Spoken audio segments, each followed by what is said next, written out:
Once upon a time, there was a husband and a wife who lived next door to an old witch. The witch had a magnificent garden. One day, the wife looked at the witch's garden and saw the most beautiful flower. The wife wanted the flower so bad that she became ill, longing for it. Her husband was very concerned. What's wrong, dear? My wife?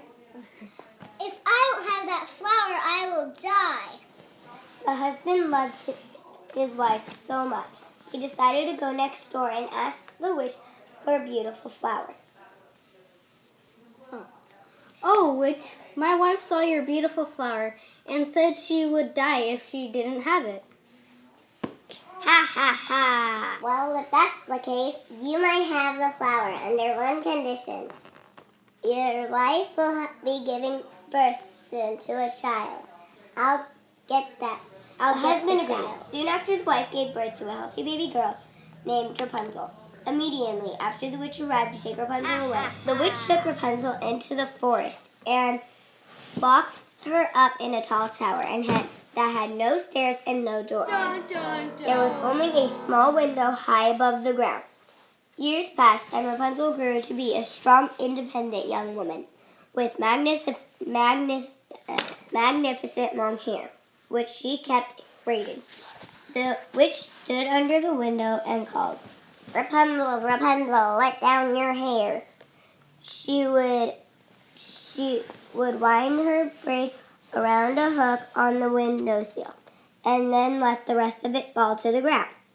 The witch would climb up Rapunzel's hair to get her.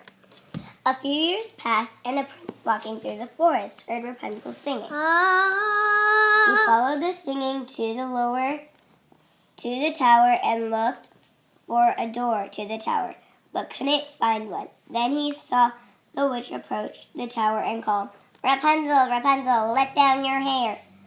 The prince watched as the hair fell, and the witch climbed up it to the window.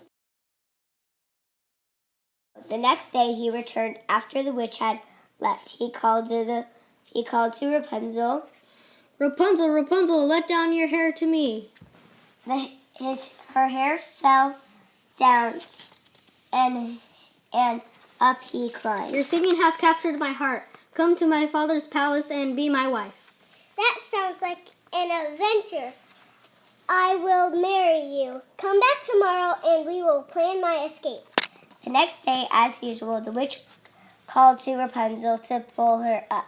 But this time Rapunzel said, "Oh, witch, why are you so much heavier for me to pull up than the prince's?"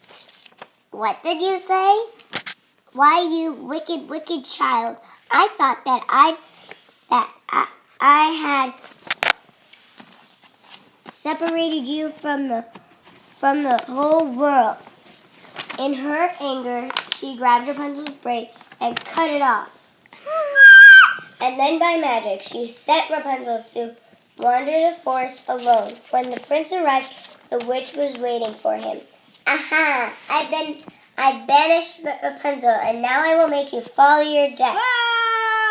Luckily, the prince had survived, but was so badly hurt by the thorns, he lost his sight. He wandered blindly around the forest in search of Rapunzel. Then one day he heard her singing and went towards her. Rapunzel recognized him and ran and hugged him. She cried for joy, and 2 tears fell upon his eyes, and healed his blindness.